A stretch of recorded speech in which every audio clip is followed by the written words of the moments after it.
দেখো বন্ধুরা, গরিব হতে পারি আমরা, কিন্তু এখানে কোনো আমাদের ভালোবাসার ঘাটতি নাই বা সুখ দুঃখের বা দাদা চালু হয়নি আমি বলে। দেখো বন্ধুরা, এনারা হয়তো গরিব হতে পারে, অভাব হয়তো থাকতে পারে, কিন্তু এদের মধ্যে যে শান্তি আছে, যে ভালোবাসা আছে, সেটা কিন্তু আমরা খুঁজে পাবো না। এই যে কুড়ে ঘর, এটাই হচ্ছে তার রাজপ্রাসাদ। কুড়ে ঘর হতে পারে, কিন্তু এটাই হচ্ছে রাজপ্রাসাদ। কুড়ে ঘরটা এটার বয়স হয়ে গেছে 25-30 বছর। 25 বছর হয়ে গেছে। এই গুমটি ঘরটা 25 বছর। দাদা ভাই এই বৌদিমণিকে নিয়ে বসবাস করছে। এখানেই ছিলাম, এত ঝড়ঝাপটা, ঝড় সৃষ্টি হয়েছে, এখানেই আমরা ছিলাম। আসুন আসুন, যত ঝড়ঝাপটা যতই হোক, তার মাঝেও কিন্তু এই দুজনে সে জোড়া শালিক দেখা ভালো। সেই জোড়া শালিকের মতো তারা কিন্তু সুন্দর বাসা বেঁধে বসবাস করছে কলকাতার রাজপথে, এই খোলামেলা জায়গায়। যত ঝড় হয়েছিল, আর এই হচ্ছে তার মধ্যে যে মন্দির, ভগবানকে কতটা ভালোবাসেন, তার মধ্যেই ছোট্ট মন্দির। এই ভগবানই হয়েছে তাদের ভরসা। ভগবান অবশ্যই তাদেরকে ভালো রেখেছে, ভালো রাখবেও। এরকম ভিডিও সচরাচর পাওয়া যাবে না। আমার চোখে পড়লো এত সুন্দর একটা দৃশ্য। সচরাচর আমি যাই, এটাতে যাওয়া আশা করি, কিন্তু ভাবি কবে একটা ভিডিও করব তাদের এই ছোট্ট জীবনী নিয়ে। এই ছোট্ট কুড়ে ঘর তাদের কাছে রাজপ্রাসাদ স্বরূপ। তারা যেভাবে বসবাস করে, এই যে শান্তি, এটা হয়তো আমাদের অট্টালিকার মধ্যেও খুঁজে পাবো না।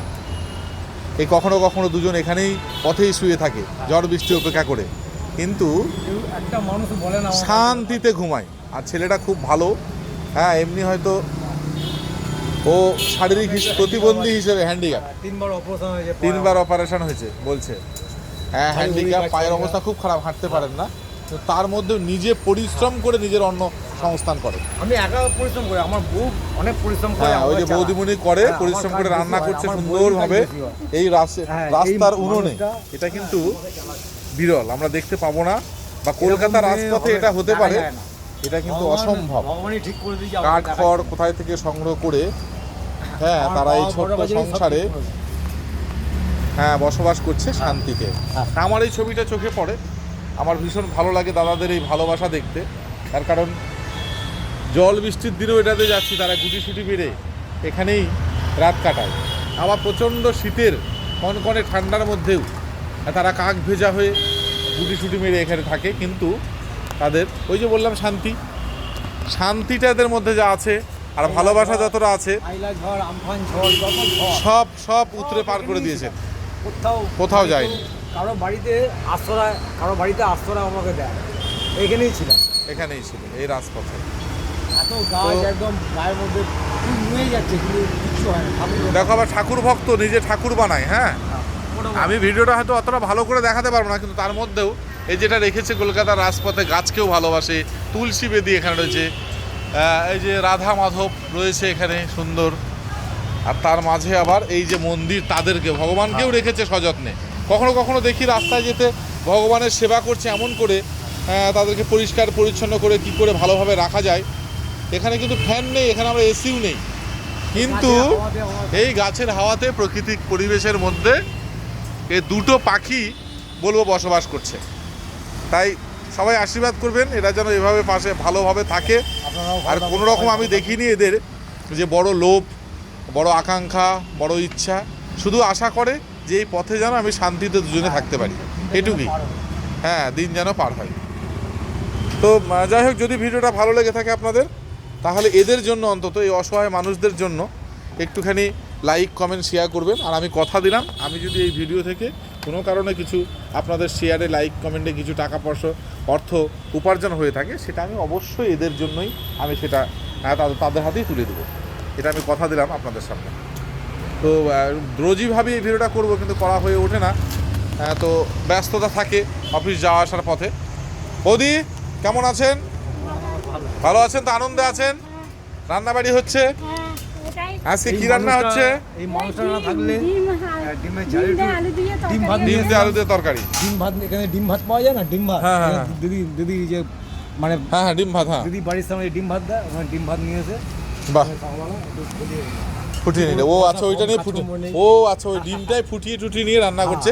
দিদি খাবার দিয়েছে আমাদের মাননীয় মুখ্যমন্ত্রী। এই মানুষটা না যদি আমাকে সাথ আর দিত, আমি দিদি মরেই আশ্রয় যেতাম। দিয়েছে, বড় কথা এই জায়গায় তাছাড়া কিন্তু বসবাস করতে পারতেন না। না, না, হ্যাঁ, না, না। কিন্তু দিদি কথা বলো। নিশ্চয়ই এই মানুষটা ছিল বলে আমি বেঁচে গেলাম। অনেক- আমার অবস্থা হেভি খারাপ হয়ে গেছে। অনেকের কুড়ে ঘর, অনেকের আশপাশের ভেঙে টেঙে দিয়েছে, কিন্তু হ্যাঁ। তোমাদের কিন্তু ওঠায়নি। না, ওটাই তাহলে এই জন্যই হচ্ছে দরদিয়া মুখ্যমন্ত্রী, আমাদের মাননীয় মুখ্যমন্ত্রী।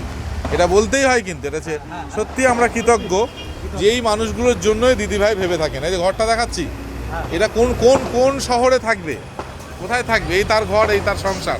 এই ঠাকুরের সম্পূর্ণ ঠাকুরের বিগ্রহ রাখা আছে, আমি ছবিটা ভালো করে দেখাতে পারছি না। এর মধ্যে ভগবানকে নিয়েই ওরা বসবাস করে, এর মধ্যেই, এইটুক জায়গার মধ্যে। তো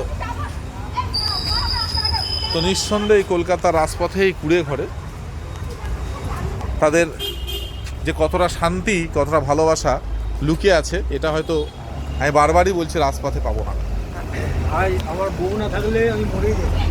টাকার কেউ থাকতো না। হ্যাঁ হ্যাঁ, যা পরিস্থিতি- তাই আমার যা পরিস্থিতি এসছে ছিল আমার, ঠাকুর বাবা ভোলেনাথ বড় কাছেরই তারকেশ্বর, ভগবান একটা ভালো মেয়ে ঠিক করে আমাকে দেখা দিচ্ছে। সত্যি বলছি, আচ্ছা মানে আমার দেখার কেউ দেখে না আমার, তাহলে আমার অবস্থা খারাপ হবে।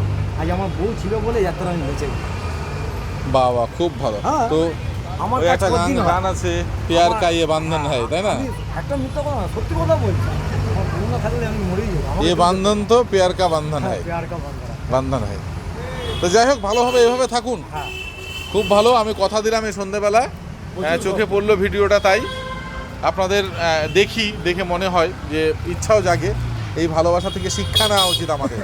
হয়তো অভাব থাকতে পারে, কিন্তু আমাদের হাই প্রোফাইলসে অনেক রকম অশান্তি বেশি থাকে, কিন্তু আপনাদের ভালোবাসাটা কিন্তু অনেকটা আমি দেখে শান্তি আমি পাই। একা ভালো থাকবো, আপনারাও সবাই ভালো থাকবো। একদম আর একদম। যারা যারা দেখছে, হ্যাঁ। ভিডিওটা দেখছে, তারাও ভালো থাকুক, বাস, বাস। তারাও ভালো থাকবে আর ভালো থাকবে আর ভালো থাকুক, আশীর্বাদ করছি। একদম একদম ঠিক আছে। আবার বললাম, যদি ভিডিওটা ভালো লেগে থাকে তাহলে একটু লাইক, কমেন্ট, শেয়ার করে দেন। এদের জন্য, এদের হাতে যদি এই পয়সাটা তুলে দিতে পারি তাহলে আমিও ধন্য হব।